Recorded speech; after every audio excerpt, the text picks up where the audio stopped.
spirit-spirit yang diajarkan oleh founding father kita, bahwa memang mereka memperjuangkan kemerdekaan itu atas dasar kesengsaraan yang mereka rasakan gitu loh. Nah, maksud saya adalah kekuasaan hari ini pun harus demikian. Kekuasaan dalam mengeluarkan kebijakan itu harus memang berdasar pada rasa ketidakadilan yang ada di dalam masyarakat. Jangan kemudian justru ketidakadilan itu diciptakan oleh kekuasaan.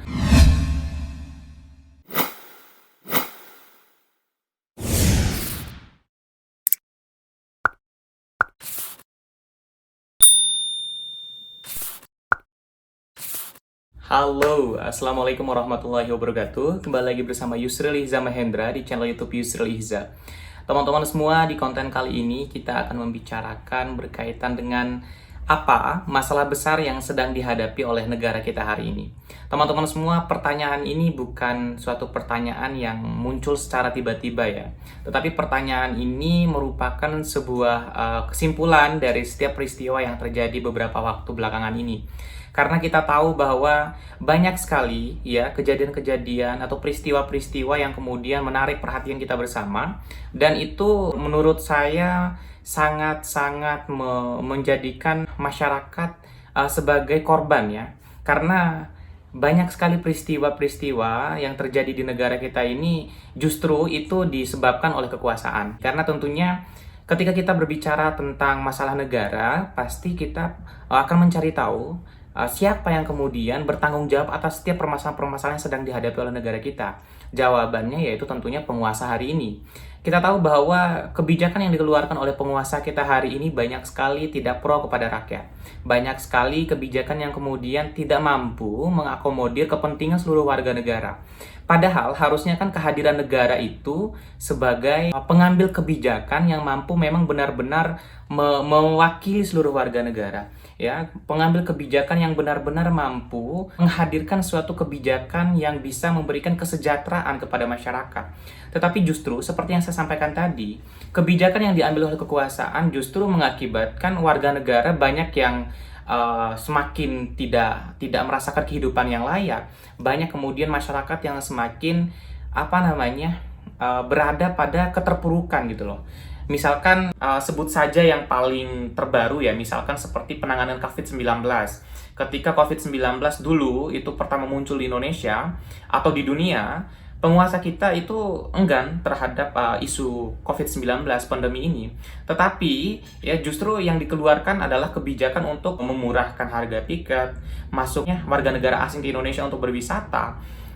Maksudnya adalah kekuasaan lebih memperhatikan masalah ekonomi daripada masalah keselamatan warga negara. Nah, ini saja sudah menunjukkan bahwa kekuasaan itu tidak benar-benar memperhatikan adanya suatu nilai perlindungan terhadap warga masyarakat kepada warga negaranya. Kekuasaan seakan menunggu adanya vaksin tanpa berupaya untuk kemudian menciptakan vaksin sendiri. Nah, ini kan sesuatu hal yang menurut saya harusnya memang diperhatikan, karena kita tidak bisa pungkiri bahwa sumber daya manusia Indonesia itu harusnya memang mampu dimanfaatkan dan dieksploitasi lebih oleh kekuasaan. Misalkan ya dalam penciptaan vaksin nih, harusnya kekuasaan itu kan bekerja sama bersama dengan universitas-universitas yang ada di Indonesia untuk kemudian melakukan riset bersama untuk menemukan solusi terhadap permasalahan pandemi. Tetapi justru yang terjadi, ya kita malah lebih sibuk membicarakan hal-hal yang tidak substantif untuk menyelesaikan masalah-masalah COVID. Kita hanya kemudian bertengkar, tetapi kita tidak berupaya untuk menciptakan solusi yang benar-benar bisa menjadi jawaban atas permasalahan pandemi gitu loh. Sehingga sampai hari ini memang ya vaksin merah putih yang memang digadang-gadang oleh penguasa sampai hari ini belum terrealisasi. Justru yang terjadi adalah kita mengimpor ya vaksin dari China ya. Seperti di konten saya sebelumnya ya, vaksin China ya itulah, nggak perlu saya sebutkan ya. Kemudian banyak sekali kemudian di awal tahun 2021 ini kebijakan yang menurut saya sangat-sangat kontroversial, di mana kemudian kekuasaan memberikan misalnya nih, memberikan kebebasan dan keluasan kepada masyarakat untuk memberikan kritik kepada kekuasaan. Tetapi justru yang tampak adalah kekuasaan sebenarnya anti kritik gitu loh. Ini kan semacam sebuah paradoks. Di satu sisi kekuasaan itu menginginkan adanya daya kritis, tapi Di sisi lain, kekuasaan malah tampak anti kritis. Nah, itu tampak ketika kekuasaan menginginkan adanya daya kritis, tetapi undang-undang ITE ada gitu loh. Kemudian polisi cyber itu mau diaktifkan. Nah, ini kan sesuatu hal yang memang bertentangan kalau menurut saya dengan nilai-nilai demokrasi. Padahal kan sebagai negara yang demokratis, negara yang memang mengamini adanya nilai demokrasi, ya kita harusnya terbuka. Kekuasaan itu harus terbuka terhadap adanya masukan, adanya kritikan gitu loh. Nah, kekuasaan itu tidak boleh menutup diri. Kekuasaan itu tidak boleh menjadikan aturan, menjadikan aparat penegak hukum sebagai tameng kekuasaan untuk anti terhadap kritikan dan masukan. Karena itu konsekuensi logis dari negara yang memang mengamini nilai demokrasi. Kecuali misalkan kita seperti Korea Utara ya, negara yang memang tidak menghendaki adanya kritis, jadi ya masyarakat manut aja sama kekuasaan. Nah, Indonesia tidak seperti itu. Founding father kita memperjuangkan nilai-nilai etis, nilai-nilai kebebasan untuk menyampaikan pendapat. Itu menjadi hal yang paling penting gitu loh. Negara ini bisa kuat sampai hari ini yaitu karena adanya kebebasan dari setiap warga negara, founding father kita waktu itu ya, para pejuang-pejuang kita untuk menyampaikan kritik dan masukannya ya. Bahkan kita tahu bahwa perumusan Pancasila, kemudian perumusan-perumusan hal-hal penting dalam kehidupan bernegara kita itu kan berasal dari kompromi pikiran gitu loh. Ketika ada kompromi pikiran berarti di situ ada kebebasan untuk menyampaikan pikiran. Tidak mungkin misalkan nih waktu zaman penjajahan ya, hanya pernyataan dari Soekarno yang digunakan, hanya pendapat dari Bung Hatta yang digunakan. Enggak seperti itu. Ada perwakilan-perwakilan dari tokoh agama, ada perwakilan-perwakilan dari tokoh masyarakat, tokoh intelektual, ya tokoh-tokoh politik waktu itu. Artinya, memang pada saat itu founding father kita terbuka atas pikiran. Nah, pondasi besar itu harusnya ya, pondasi keterbukaan terhadap pikiran itu harusnya memang dijaga betul oleh kekuasaan hari ini. Kemudian, ya kita sedang menghadapi suatu masalah adanya ketidakadilan dalam suatu proses penegakan hukum. Nah, ini tampaknya kita sangat bisa rasakan di tengah-tengah masyarakat kita.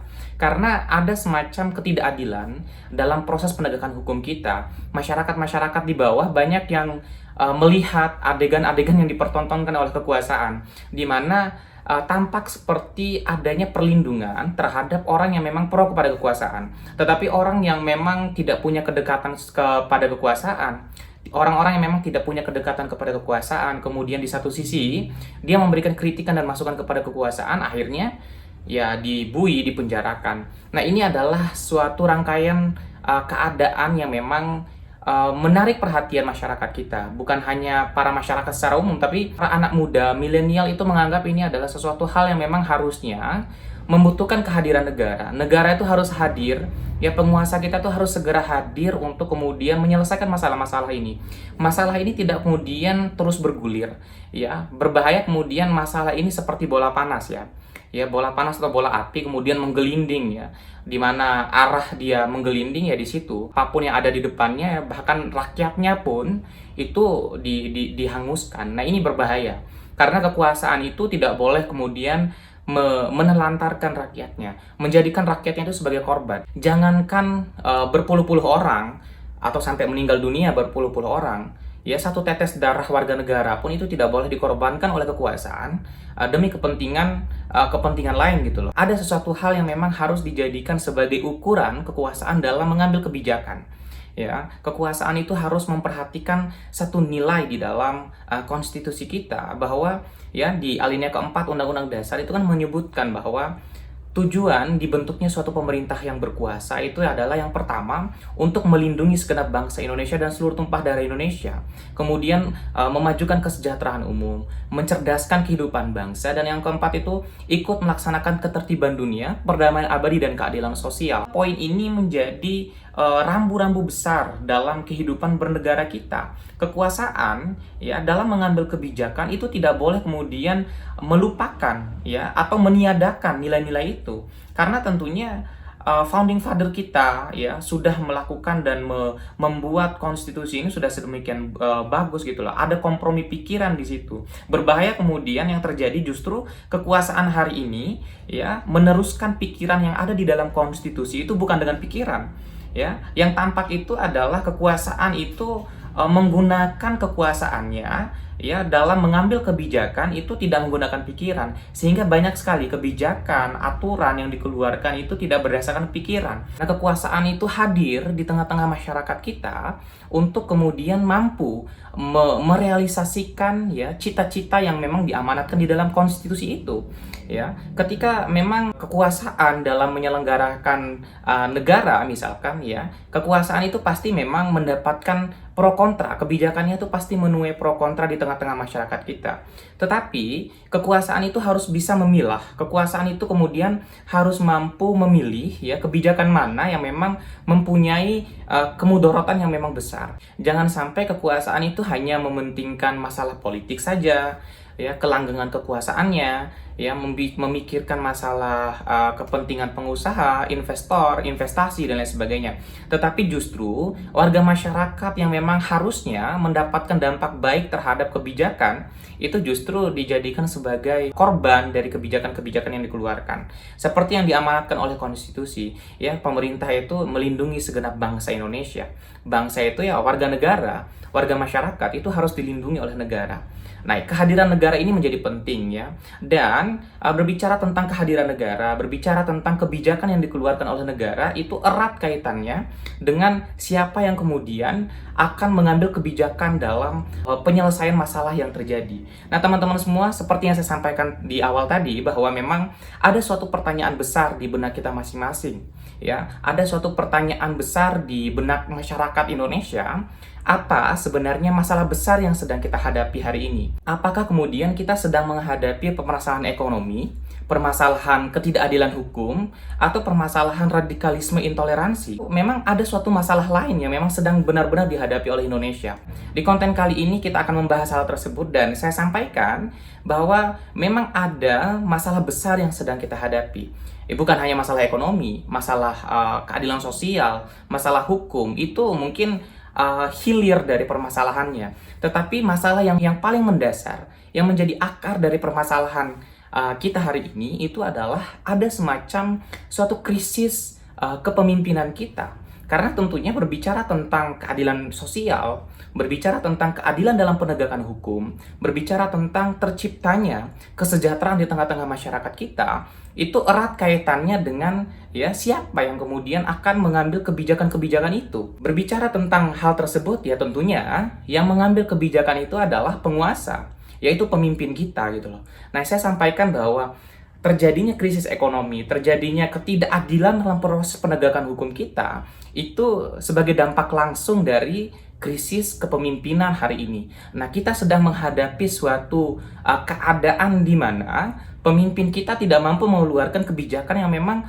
mengakomodir seluruh orang. Yang memang kebijakan yang dikeluarkan itu adalah kebijakan yang memang berakar dari rasa susah dan rasa sengsara rakyatnya gitu loh. Maksud saya adalah kekuasaan itu harus benar-benar memang mengetahui kesengsaraan rakyatnya, benar-benar merasakan bahwa rakyat di bawah, masyarakat di bawah itu untuk mencari nafkah saja itu perlu berkeringat dan berdarah-darah. Gitu. Apalagi di tengah pandemi seperti ini, jangan sampai kemudian kekuasaan ya seenak dan semaunya mengeluarkan kebijakan. Padahal memang ada suatu hal penting di dalam pengambilan kebijakan. Nah, ini membutuhkan kemampuan leadership yang baik. Ini membutuhkan suatu kemampuan dalam mengelola segala hal yang ada. Karena kita tahu bahwa Indonesia ini kan bukan hanya negara yang kaya sumber daya alamnya, tetapi kita kaya sumber daya manusianya. Negara ya, penguasa ya harus hadir dalam upaya kemudian untuk menghubungkan antara dua hal itu, yaitu sumber daya alam yang melimpah dan sumber daya manusia yang memadai gitu loh. Atau memang misalkan kalau kita memang hanya mempunyai sumber daya alam yang memang melimpah, tetapi sumber daya manusia kita mungkin ya masih di bawah rata-rata. Nah, disitulah negara kemudian hadir untuk menciptakan sumber daya manusia yang memang mampu bersaing di kancah internasional, sehingga kita mampu menjadi negara yang survive gitu loh. Nah, ini menjadi satu catatan penting dalam proses kita ya menuju perbaikan ekonomi, perbaikan dalam proses penegakan hukum ya, karena kehadiran negara bagaimanapun itu penting. Penguasa itu harus hadir di tengah-tengah masyarakat kita. Udah dicontohi oleh founding father kita, bagaimana kebijakan-kebijakan yang dikeluarkan oleh bapak bangsa ketika awal kemerdekaan itu ya, atau spirit-spirit yang diajarkan oleh founding father kita, bahwa memang ya mereka memperjuangkan kemerdekaan itu atas dasar kesengsaraan yang mereka rasakan gitu loh. Nah, maksud saya adalah kekuasaan hari ini pun harus demikian. Kekuasaan dalam mengeluarkan kebijakan itu harus memang berdasar pada rasa ketidakadilan yang ada di dalam masyarakat. Jangan kemudian justru ketidakadilan itu diciptakan oleh kekuasaan. Kekuasaan itu tidak boleh seperti itu. Kekuasaan itu harus menjadi penyeimbang, karena tentunya teman-teman semua ya, kepemimpinan ini menjadi pucuk yang paling penting ya, pucuk yang sangat menentukan bagi keberlangsungan kehidupan berbangsa kita. Sama seperti tumbuhan. Tumbuhan itu ketika ingin terus berkembang, tumbuh ya, pasti mengeluarkan pucuk, dan pucuk itu akan kemudian menjadi ranting dan dahan-dahan yang kuat. Nah, kekuasaan itu adalah pucuk dari pengambil kebijakan kita. Nah, kebijakan yang dikeluarkan oleh kekuasaan ya, itu kemudian akan menjadi dahan dan ranting bagi warga masyarakat. Sehingga warga masyarakat itu di situ tempat dia berteduh, di situ kemudian warga masyarakat ya bisa menggantungkan harapan mereka tentang masa depan. Berbahaya kemudian ketika kekuasaan, pemimpin kita ya tidak punya pemahaman tentang itu, tidak kemudian punya pemahaman tentang nilai-nilai yang memang harusnya oleh kekuasaan sekaliber pemimpin itu harus dipahami. Karena tentunya nilai-nilai itu memang sebenarnya sudah ada di dalam konstitusi kita. Di dalam Undang-Undang Dasar itu memang menurut saya sudah sangat kompleks membicarakan tentang bagaimana kemudian negara ini dibawa, kemudian bagaimana kemudian kebijakan itu dikeluarkan oleh kekuasaan. Kekuasaan itu harus kemudian menjadikan itu semua sebagai sesuatu hal yang memang benar-benar menjadi ukuran bagi kekuasaan dalam mengambil kebijakan. Karena ya kekuasaan ya, pemerintah itu, pemimpin itu tidak bisa di briefing pikirannya.